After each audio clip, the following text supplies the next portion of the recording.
आज 9 महीने 10 महीने हो गए, मुझे लगता है 50 सीटें होने के बावजूद भी इन्होंने ग्राउंड पे या जो इन्होंने वादे किए थे, लोगों के साथ वादे किए थे, चाहे एम्प्लॉयमेंट का वादा था, चाहे फ्री बिजली का वादा था, चाहे सिलेंडर्स का वादा था, जो भी था उसमें मुझे नहीं लगता कोई एक पैसे का भी काम। और 47 से बात करेंगे, इन्होंने कभी लोगों की बात की ही नहीं है।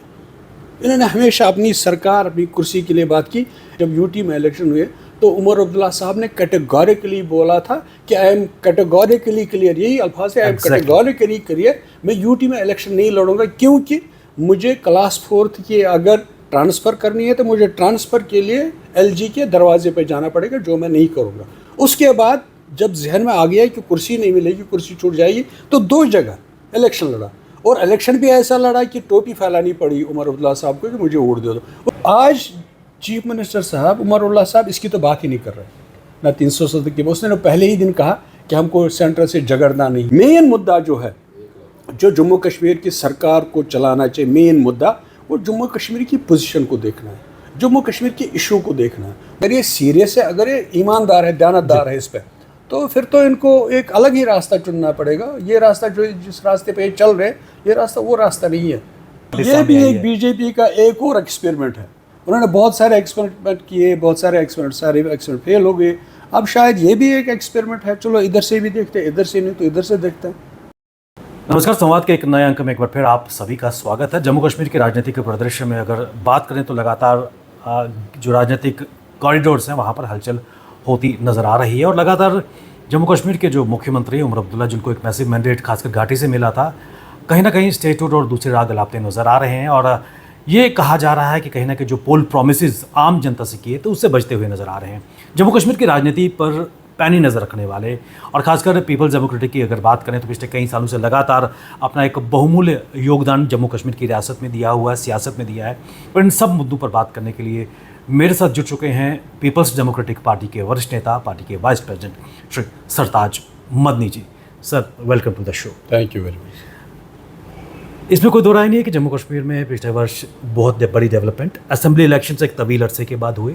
उमर अब्दुल्ला एक बड़ी अक्सरियत से खासकर कश्मीर में मैंडेट जीत के सामने आए, बड़े बड़े पोल प्रोमिसेस उसमें किए, लोगों से बड़े बड़े वायदे किए, लेकिन लगभग 8-9 महीने होने के बाद आज लोग कहीं ना कहीं ठगा हुआ महसूस कर रहे हैं। किस नज़रिए से आप देखते हैं? देखिए, जो उमर अब्दुल्ला साहब को जम्मू कश्मीर में जो मैंडेट मिला, एक मैसिव मैंडेट मिला, मुझे याद है मुफ्ती साहब को 16 सीटें मिली थी 2002 में।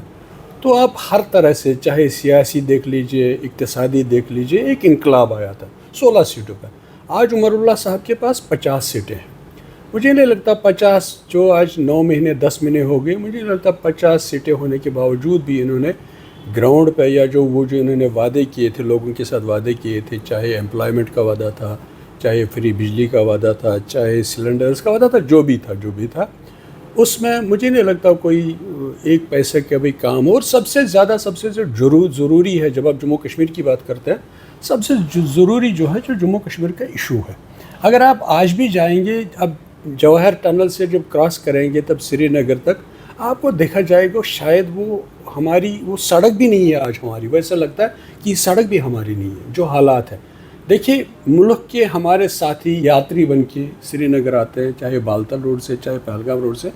जब ये हाईवे पे चल रहे हैं तो कश्मीर के लोगों को बोला जा रहा है कि आप लोग साइड पर रहो, खड़े रहो, ये हमारे भाई है, हमारे भाई हमारे ज़मीन से गुजर रहे हैं, लेकिन हमको कहा जा रहा है कि साइड पर हो। ये जम्मू कश्मीर के लोगों को खासकर ये बता रहे हैं कि आप लोग हमारे साथ नहीं हो।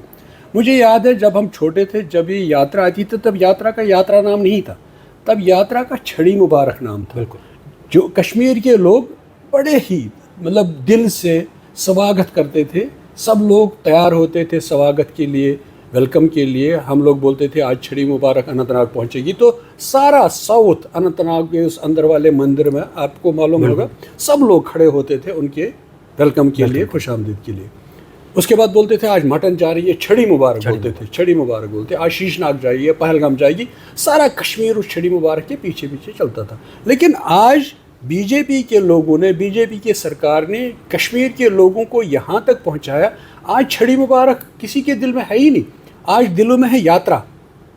ये बीजेपी वालों ने कश्मीर के दिलों से छड़ी मुबारक को निकाल के यात्रा बना दिया। जब वो कहते हैं यात्रा यात्रा यात्रा, सुबह से शाम तक अगर आप सड़क पे चलेंगे तो अगर यात्री आते हैं या एक आर्मी की गाड़ी आती है, आपकी 2000 जम्मू कश्मीर के लोगों की गाड़ियाँ एक साइड से भी खड़ी रहती है, दूसरे साइड से भी खड़ी रहती है। आप मैसेज क्या देना चाहते हैं कश्मीर के लोगों को? आप बोलना क्या चाहते हैं कश्मीर के लोगों को? आप एक यात्री जो हमारा भाई है, हमारे मुल्क का एक साथी है, उसको चलने के लिए हमको बोलते हैं, मुझे बोलते हैं आप साइड पर रहो, खड़े रहो उधर जब तक ये जाएगा। तो आप मुझे क्या बोलते हैं? आप तो मुझ पर भरोसा ही नहीं कर रहे। तो यही जो भरोसा ना करने वाली बात है, ये बड़ी नुकसानदेह है। ये बीजेपी के लिए नुकसानदेह भी, कश्मीर के लिए नुकसानदेह भी, मुल्क के लिए भी नुकसानदेह। Well, coming back to the deliverance of the government by Omar Abdullah सरकार, क्या आपको लगता है कि he and his government is deviating from the core issue poll planks को लेकर सामने? देखिए, अगर आप 47 से बात करेंगे, इन्होंने कभी लोगों की बात की ही नहीं है। इन्होंने हमेशा अपनी सरकार, अपनी कुर्सी के लिए बात की। इस वाले इलेक्शन से पहले जब यूटी में इलेक्शन हुए तो उमर अब्दुल्ला साहब ने कैटेगोरिकली बोला था कि आई एम कैटेगोरिकली क्लियर, यही अल्फाज है, आई एम कैटेगोरिकली क्लियर, मैं यूटी में इलेक्शन नहीं लड़ूंगा, क्योंकि मुझे क्लास 4th की अगर ट्रांसफ़र करनी है तो मुझे ट्रांसफ़र के लिए एलजी के दरवाजे पर जाना पड़ेगा, जो मैं नहीं करूँगा। उसके बाद जब जहन में आ गया कि कुर्सी नहीं मिलेगी, कुर्सी छूट जाएगी, तो 2 जगह इलेक्शन लड़ा, और इलेक्शन भी ऐसा लड़ा कि टोपी फैलानी पड़ी उमर अब्दुल्ला साहब को कि मुझे वोट दे दो। उसके बाद लोगों ने बड़ा एक मैसिव मैंडेट दे दिया। उसके बाद इसका काम था जो इसने पोल प्रॉमिसेस की थी, इसने इलेक्शन से पहले 370 बोला, इसने इलेक्शन से पहले 35 ये बोला, जो हमारी भी जिद्दोजहद है, जो हम तो ये चाहते हैं, जो 5 अगस्त 2019 को हमसे छीना गया, जो 47 से पहले 1927 से जो लागू था जम्मू कश्मीर के लिए 370, महाराजा ने रखा है, 1927 में रखा है महाराजा ने, 370 रखा है, 35A रखा है, ये 27 की बात है। उसके बाद जब मुल्क आज़ाद हो गया, कांग्रेसी सरकार बनी, पंडित जवाहरलाल नेहरू प्राइम मिनिस्टर बने, तो उन्होंने कॉन्स्टिट्यूशन में इसको जगह दे दी। तो आज चीफ मिनिस्टर साहब उमर अब्दुल्ला साहब इसकी तो बात ही नहीं कर रहे, ना 370 की। उसने पहले ही दिन कहा कि हमको सेंटर से झगड़ना नहीं है। झगड़ना नहीं था, ये अपनी डिमांड रखनी थी। सेंटर दे ना दे, नरेंद्र मोदी हमारे मुल्क के प्राइम मिनिस्टर है, दे ना दे, हमारे मुल्क के होम मिनिस्टर है अमित शाह जी, दे ना दे, लेकिन हमको तो अपनी बात रखनी पड़ेगी ना, हम ये चाहते हैं। उसके बाद वो क्या करते हैं, वो सोचते हैं, वो उनका काम है। लेकिन हमारा काम ये है कि जब तक हमने इलेक्शन में ये चीज़ें हमने दोहराई है, उमर अब्दुल्ला साहब ने कहा 1 लाख नौकरियाँ मैं 1 साल में दे दूँगा, जो नहीं है, 100 भी नहीं मिला। अलबत्ता लोगों को निकाल रहे हैं, मुलाजमों को निकाल रहे हैं, मुलाजमों को सरकारी नौकरियों से निकाल रहे हैं, मुलाजमों के प्रॉपर्टीज़ अटैच हो रहे हैं। उमर अब्दुल्ला साहब उस पर बात नहीं कर रहे हैं।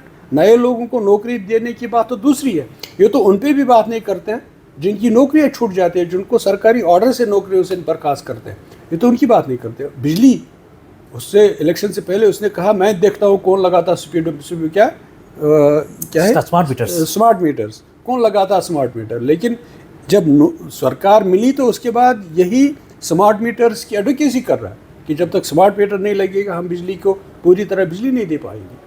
तो उसी तरह बाकी तो छोटी छोटी चीज़ें, लेकिन मेन मुद्दा जो है, जो जम्मू कश्मीर की सरकार को चलाना चाहिए, मेन मुद्दा वो जम्मू कश्मीर की पोजीशन को देखना है, जम्मू कश्मीर के इशू को देखना है। मुफ्ती साहब कहते थे आप सोने की सड़क बनाओ, बादमनी का एक छोटा सा हवा का झोंका आ जाएगा तो सोने की सड़क उड़ा को काट के ले जाएगा, वही हाल। मोदी साहब, क्या आपको लगता है कि within the National Conference there are inherit contradictions within the National Conference? क्योंकि अभी जो हाल ही में असेंबली सेशन हुआ, मुद्दा पीडीपी ने रेज़ किया, तारिक हमीद परा साहब ने मुद्दों को उठाया, रेजोल्यूशन भी लाने का प्रयास किया, लेकिन उसको वो सपोर्ट नहीं मिल पाया। National conference with in the power speaker साहब की तरफ से भी।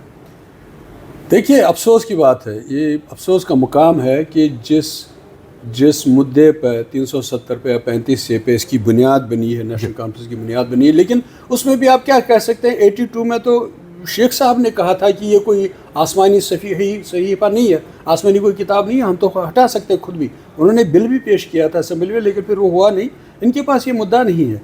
लेकिन जब लास्ट 3 दिन आप याद करिए असेंबली के लास्ट 3 डेज़, उसमें हमारा एक तो वो डेली वेजर का बिल था, दूसरा वो प्रोहिबिशन का बिल था, तीसरा वो लैंड राइट्स का बिल था। इन्होंने इतना हंगामा किया, प्लान हंगामा किया, किराए पे उन्होंने लोगों को लाया, किराया दे के लोगों को लाया, इतना हंगामा लास्ट 3 डेज़ किया कि तीन काम क्या, एक काम भी नहीं हो, एक पैसे का काम भी नहीं होने दिया असेंबली में।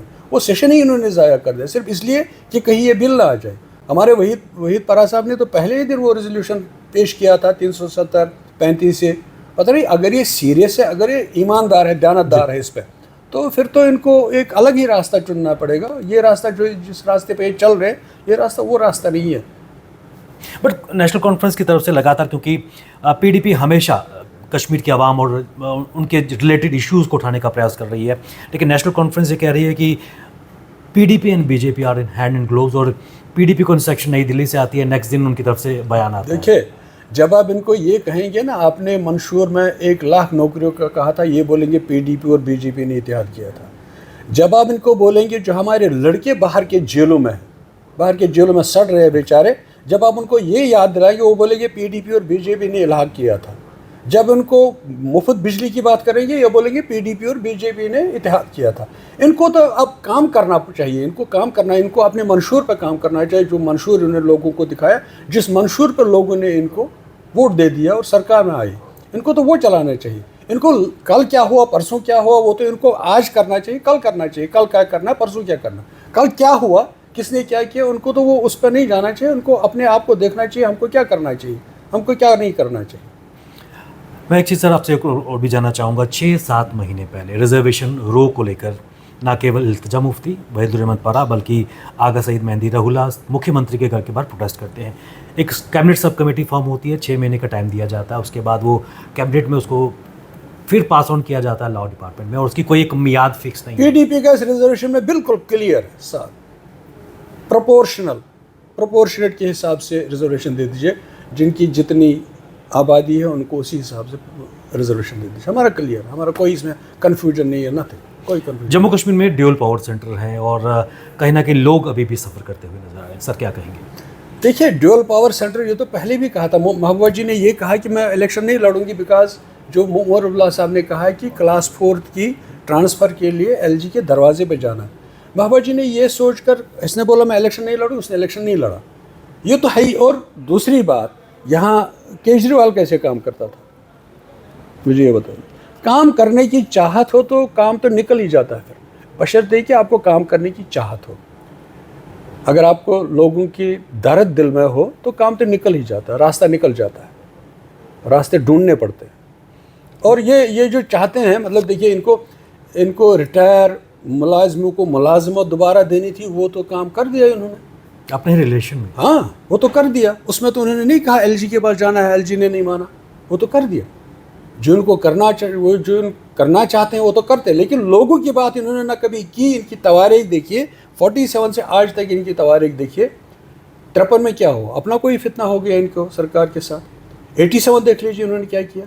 87 का आज भी हम खमियाजा भुगत रहे हैं। अगर 87 इन्होंने नहीं किया होता, आज जो जम्मू कश्मीर में हालात है, आज जम्मू कश्मीर के 2 हिस्से नहीं हुए होते, लद्दाख जम्मू कश्मीर के साथ होता, यूनियन टेरिटरी नहीं बनी होती, 370 नहीं जाता, 35 से नहीं जाता, जम्मू कश्मीर एक बहुत बड़ा, एक बहुत ही खसूसी एक हैसियत रखता था, एक रियासत था, जिसको इन्होंने बिल्कुल बुनियाद तो इन्होंने 87 में डाल दी। जब उन्हें लोगों ने एक डिसीजन दे दिया, अंदर से इन्होंने दूसरा रिजल्ट बता दिया।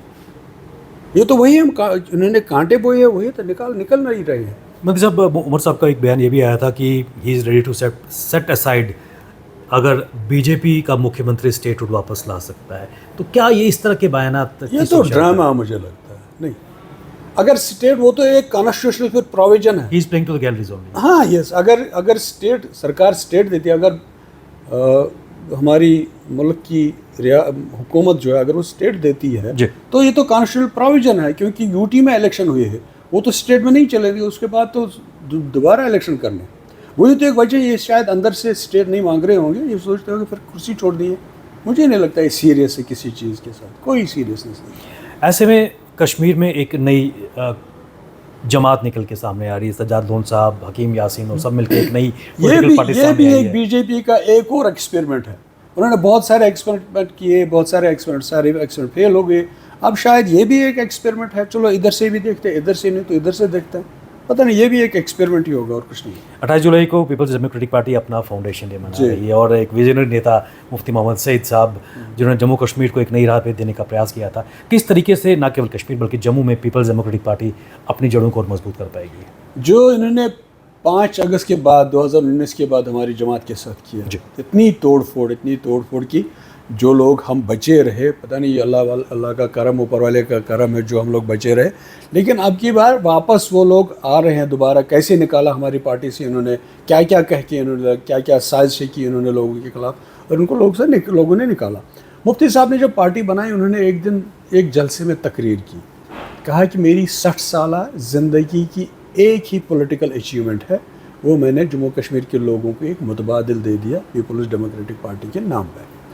मुझे लगता है आज अगर ये जो पॉलिटिकल हवा जो जम्मू कश्मीर में है, आज अगर आप पॉलिटिकली बात करते हैं, पॉलिटिकली कोई कुछ भी पॉलिटिकली बात करते हैं, तो मुझे लगता है ये जम्मू कश्मीर के लोगों को मुफ्ती साहब की देन है। वरना तो वहाँ पूछा ही नहीं जाता था, वहाँ तो पता ही नहीं थे एमएलए के पास कोई फ़ंड होता है, एमएलए के पास कोई चीज़ होती है, वो तो पता ही नहीं था। जब मुफ्ती साहब आए तो इन्होंने दिखाया कि एमएलए के पास क्या है आप लोगों के लिए। और एमएलए मुफ्ती साहब के दिल में हमेशा जम्मू कश्मीर के लोगों की दर्द रही है, तभी वो, वरना वो हिंदुस्तान के होम मिनिस्टर हैं। अगर दूसरा कोई हिंदुस्तान का होम मिनिस्टर है फिर तो वो बैठ जाएगा घर पर। कहा इतनी बड़ी कुर्सी, जब होम मिनिस्टर मुफ्ती साहब होम मिनिस्टर थे तो बाहर लाइन में चीफ मिनिस्टर होते थे, गवर्नर्स होते थे।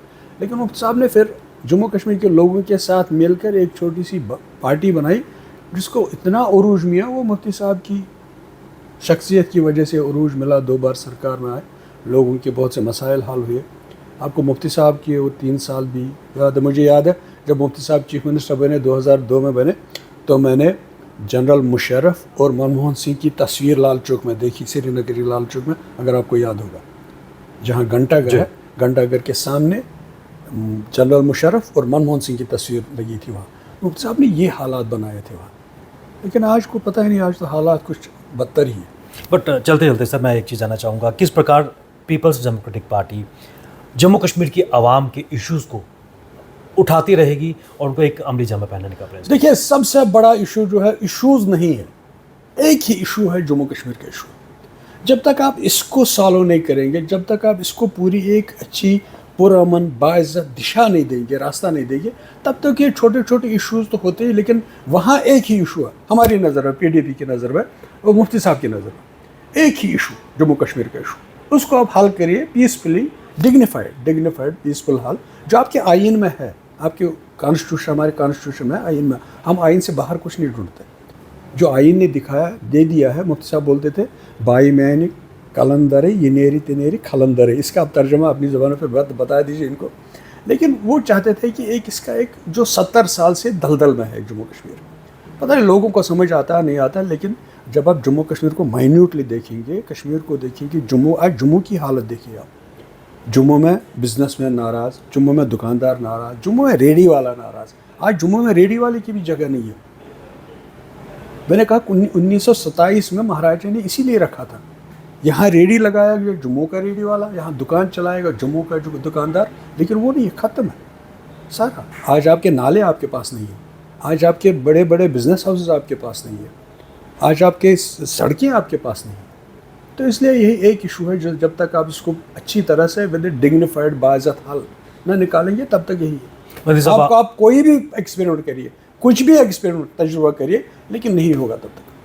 आपने अपना कीमती समय निकाला, जम्मू कश्मीर की खासकर राजनीतिक कॉरिडोर्स में जो गर्माहट चल रही है उस पर आपने अपना एनालिसिस दिया। बहुत बहुत थैंक यू।